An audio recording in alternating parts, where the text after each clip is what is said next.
The first breath after surgery was the hardest. It didn't just hurt, it felt like someone had shoved a knife into my chest and dared me to survive it. But I did. I came back from the edge.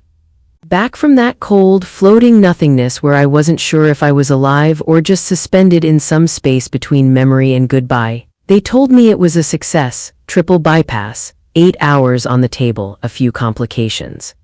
Nothing life-threatening, they said, though they weren't the ones staring at a ceiling wondering if they'd ever stand up again. 3 weeks later, I was discharged. Alone, widowed, 63, no siblings, one daughter, Emily. She hadn't visited once during my hospital stay, not even a message. But the moment I got home, fragile, stitched together, barely breathing on my own, my phone rang. "Mom," she said, her voice bright and too casual, "we were thinking, maybe it's time we came to take care of you." We, as in Emily and her husband Logan. I should have felt suspicious. I should have asked why now, but I didn't. I cried. And when they showed up the next day, all smiles and hugs and organic green juice, I let them in. I wanted to believe it. Emily kissed my cheek like nothing had happened, like she hadn't disappeared for the last year, like she hadn't ignored every message about my surgery. "I brought chia pudding, Mom," she said, setting down her designer purse. "It's good for heart health." Logan followed close behind, lugging 2 oversized suitcases. "We figured we'd stay a while, make sure you recover properly." I nodded, grateful, tired, stupid. I handed them the keys on day 3. By week 1, Emily was managing all my medications. Logan had taken over my mail and bills to keep things organized. And I was resting, letting myself believe that maybe, just maybe, they'd come back because they still loved me. Then Logan brought up the house. "You know, Marilyn," he said, slicing into his second helping of lasagna, "this place is gorgeous, but probably too much for you now. Don't you think you could get a fortune for it? Maybe use that to move into one of those retirement villas by the beach." Emily nodded beside him, not looking up from her salad. "They have 24/7 nurses," she added. "Even music therapy, you'd love it." I forced a smile, my chest tightened, not from surgery pain but from something colder. I didn't respond. That night I couldn't sleep. I got up for water. The hallway lights were off, but their voices were clear. "She signs, we sell, wipe the debt easy," Logan said. "She's halfway there already," Emily replied. "Just keep the vitamins coming, be sweet." He laughed. That heart surgery was perfect timing. I pressed my hand to the wall to keep from collapsing. My daughter, the child I nursed through croup and chickenpox, the girl I stayed up for during every broken heart and failed exam. She was planning to cash me out like an expired coupon. I wanted to scream, but I didn't. The next day I searched through the office drawer they thought I never touched. There it was, tucked neatly between utility bills. A life insurance policy. My name, Emily as beneficiary, signed 2 weeks before my surgery, $500,000, active and in good standing. I stood there for a full minute, frozen, hollow, then I smiled. Not the warm, motherly kind, something colder, sharper. If they wanted a game, I'd play, but they'd learn something they never bothered to ask. I don't die easy. After that morning I stopped pretending. I still smiled.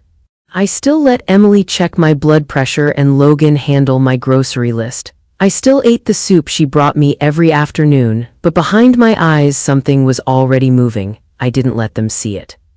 Because people like them, they never notice calm turning into calculation. They only notice the storm once it hits. That evening, Emily walked into my room with a cup of chamomile tea, her expression soft, overly rehearsed.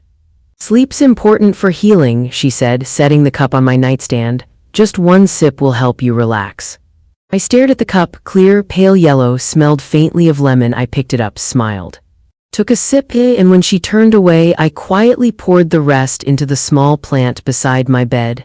It died 2 days later. That was all the confirmation I needed. They weren't waiting for me to recover.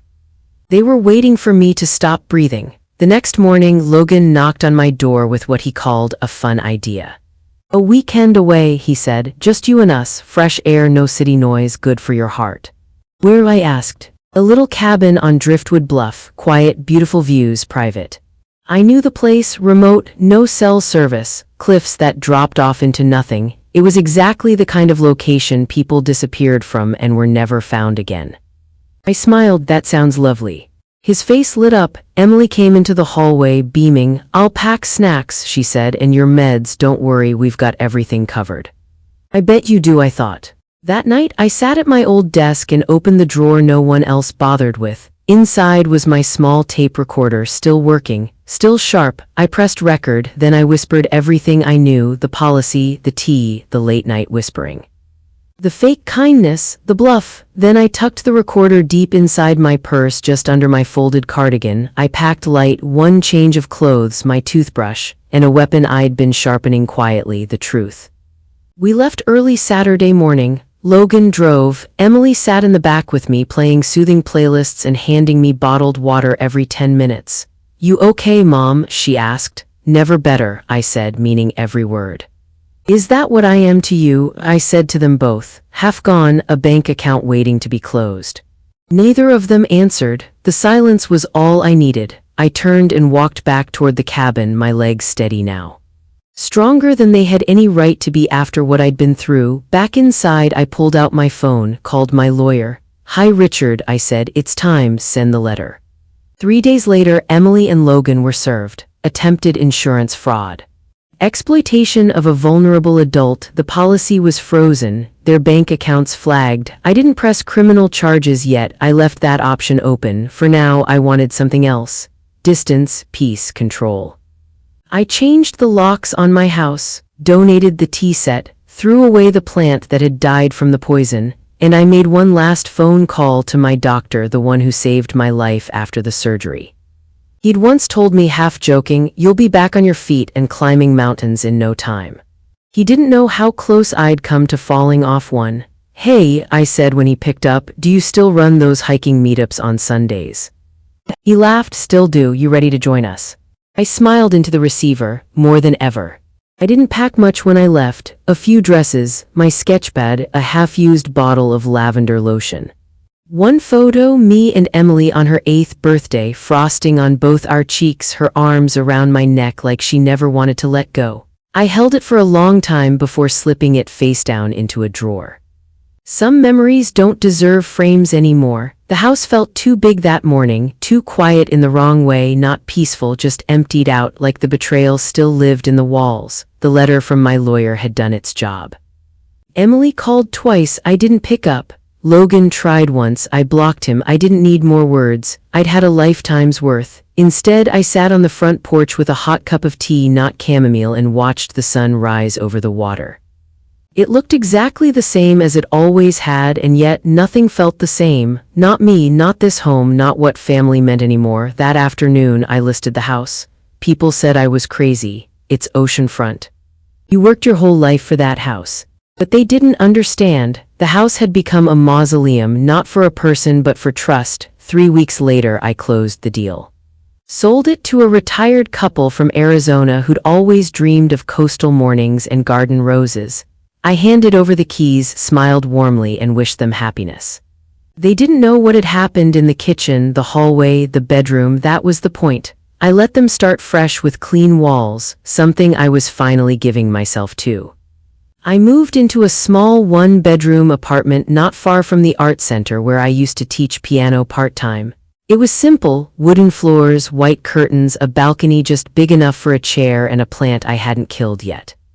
I planted mint. It survived the first week. That felt like a victory. On the 5th night, I heard a knock. I opened the door expecting a neighbor, maybe someone delivering mail by mistake, but it was him, Dr. Charles Whitman. My cardiologist. He stood there with a paper bag and a sheepish smile. "I brought chicken soup," he said, "and maybe too many bread rolls." I stared at him stunned, then laughed, really laughed for the first time in months. "You do house calls now?" "Only for my most stubborn patients," he said. We ate dinner on the balcony, talked about books, music, things that had nothing to do with hospitals or betrayal or pain. When I told him about selling the house, he nodded slowly. "Sometimes freedom looks like loss," he said, "until you see what it gave you room to find." After he left, I sat by the window and looked out at the city lights blinking faintly beyond the trees. No chaos, no shouting, no poison tea, just quiet, and me still breathing, still here, still writing the rest of this life in ink that I chose. For once, no one else was holding the pen. The first voicemail came late on a Tuesday night. I almost deleted it without listening, but something made me press play. Mom, it's me. I know you probably don't want to hear my voice right now. I don't even know what to say anymore. I just wanted you to know I'm sorry. I really, truly am. I sat on the edge of the bed, phone in hand, staring at the floor. Her voice sounded different, tired, slower. The kind of voice that comes after a storm when someone's standing in the wreckage wondering what's left. I know I crossed every line. I know I don't deserve anything from you, but I didn't expect you to walk away so completely. I didn't think you would actually do it. She let out a soft, bitter laugh. Logan's gone. He moved out 2 weeks ago. I think he was only in it for the payout. Once the money was off the table, so was I. I didn't react. Just let her words hang. I found a job. It's small assistant at a florist, pays minimum wage. I come home smelling like soil and pollen. I know that's probably funny to you. It wasn't, it was surreal. I walk by your old house sometimes. There's a new couple living there. They painted the front porch yellow. I don't know why that detail broke me, but it did. She paused. I'm not asking to come back. I'm not asking for anything. I just wanted you to know I'm still here, still trying, if that means anything at all. Click, silence. I didn't cry, but something inside me ached like a joint you forgot was injured until it moves again. The second message came a few days later. I'm planting mint just like yours. It's not growing yet, but I'm trying. I'll let you know if it ever blooms. She hung up before I could decide how I felt about it. I saved the message anyway, not because I forgave her, not because I missed her, but because something in that message felt human, honest. Like maybe she was finally standing still long enough to feel the weight of what she'd done. Still, I didn't call her back. I didn't write. I just watered my own mint plant that morning quietly, and it was thriving. Weeks passed. I kept drawing, walking, meeting Charles for coffee every Sunday. We didn't talk about Emily. Not even once. He knew the story, knew when to leave it untouched. He just made sure I laughed more often than I frowned. That was enough. Then one afternoon, I received a small package with no return address. Inside, a worn-out sketchpad. She smiled, not out of pride, but out of relief. I started walking every morning before the noise of the city caught up. Just me, the quiet, and the little side streets that most people overlooked. One morning, I saw a woman hunched on a park bench holding a grocery bag and crying into her sleeves. No phone, no ring, her coat too thin for the weather. I sat beside her, didn't say a word. She didn't look up for a while. Then finally she turned and said, "He left, took everything." I nodded. "I stayed too long," she added, voice hollow. I knew it was wrong, but I kept hoping. I handed her my thermos, still warm. "Me too," I said, "we all do." She stared at me like I had just handed her more than tea. We didn't exchange names, but when she walked away, her back was straighter. That was enough. The foundation grew faster than I expected. Donations poured in. Applications tripled. One woman wrote, "I haven't spoken to my kids in 6 years, but last night I made soup just for me. It was the first time I ate without crying." Another said, "Your story made me cancel the joint credit card. I feel poor but safe, and I haven't felt safe in years." I kept every letter. Some nights I read them aloud to Charles. Other nights I read them to myself just to remember that pain doesn't vanish, but it can be repurposed, turned into warmth, into light, into a rope someone else can grab when they're dangling by a thread. Then came the letter, handwritten. No envelope, just slid under my door. It was from Emily, not an apology, not a plea, a confession. "I didn't know how to love you without needing something from you. I thought survival meant getting ahead. You taught me that survival is sometimes just staying kind. I don't expect a reply. I just needed you to know I finally see the mirror too, and I hate what I saw. I'm trying to change that." I didn't write back. Not because I was angry, because the story between us needed stillness now. Not more words, not more pain, just silence, so something new could grow. Spring arrived without warning. One morning, the breeze through my balcony smelled like citrus and salt. The mint plant I'd nearly given up on had spread wider, fuller. The little white flowers had bloomed overnight without fuss, without permission, just like me. I didn't mark the anniversary of the day I left the house, or the day I cut off Emily, or even the day I found the insurance document. I didn't need to. The calendar no longer revolved around grief. I lived now in minutes that were mine. Charles surprised me with a picnic. He packed grapes, sandwiches, and a small bottle of wine I once told him I loved years ago, back when I was still healing and barely trusted my own instincts. We sat under a tree near the lake, no agenda, no future plans, just presence. "I never asked," he said, chewing slowly. "What's something you never got to do?" "I didn't even have to think." "Sing," I said. He blinked. "You were a music teacher." "I was, but I taught, I supported, I accompanied. I never let myself perform, not once." He smiled. "Then I'd like to hear you sing here now." I shook my head, blushing like I was 17. "Absolutely not." But later, as we drove home, the window down and the wind in my hair, I hummed something soft, an old melody from my childhood, one I used to sing to Emily when she had nightmares. Charles didn't say a word. He just reached over and took my hand. The foundation hosted its first in-person event 2 weeks later, nothing fancy, just 50 women, some with their heads held high, some with their shoulders still heavy, most with both. We lit candles for the lives we once lived and the ones we were just beginning. When it was my turn to speak, I didn't read from a script. I stood there, held the microphone gently, and said, "I used to believe survival meant making yourself smaller to fit into someone else's idea of love. I was wrong. Survival is saying no without guilt. It's starting again with nothing but breath and boundaries. It's choosing yourself even when no one else does." No one clapped, not at first. Then one woman stood up, eyes glassy, hands trembling, and she started. Soon the whole room followed. I stepped down from the stage and let the applause fade.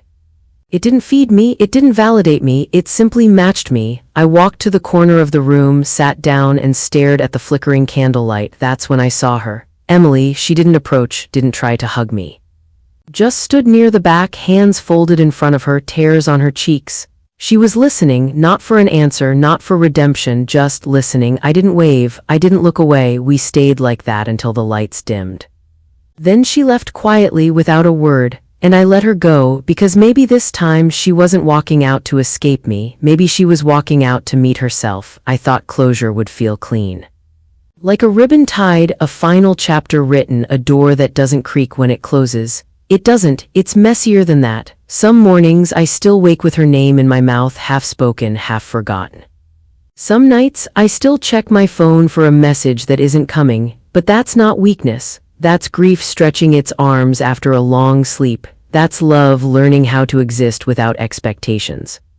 Charles and I started building something soft, not a house, not a future with rules or rings, just space. Sometimes he stayed for dinner. Sometimes he left before the streetlights came on. Neither of us kept score.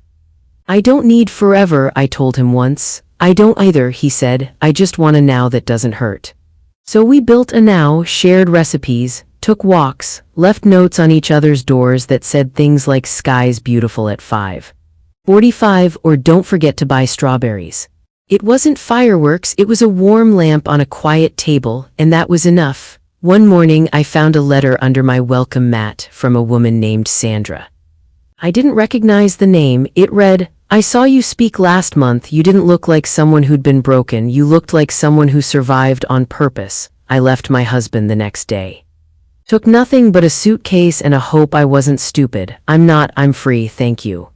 I sat on the floor and held the paper in both hands like it was something sacred, because in a way it was not a prayer, a proof. That our stories, when told honestly, don't just heal us, they set others free too. Emily didn't write again, she didn't send flowers, she didn't try to step back in. But I heard from a friend of a friend that she'd started taking night classes. Graphic design, working 2 jobs, quiet ones, no more schemes, no more Logan. I didn't feel triumph, I didn't feel pity, I just exhaled. Because for the first time in years she wasn't orbiting around me like a need. She was standing on her own legs, wobbly maybe, but standing, and I was no longer her crutch. I was just her beginning, whether she realized it or not. One night Charles asked me if I believed in miracles. I said yes, but not the flashy kind, not sudden wealth or divine timing. Miracles, I said, are when women finally stop apologizing for existing. He nodded. And then he kissed me, not like a promise, like a thank you. I went to sleep that night with the window cracked open, the sound of wind through leaves, a faint scent of lavender from the pillow, and a thought I wrote down before closing my eyes. Peace doesn't mean perfect, it means possible. The sun, and I chose to rebel.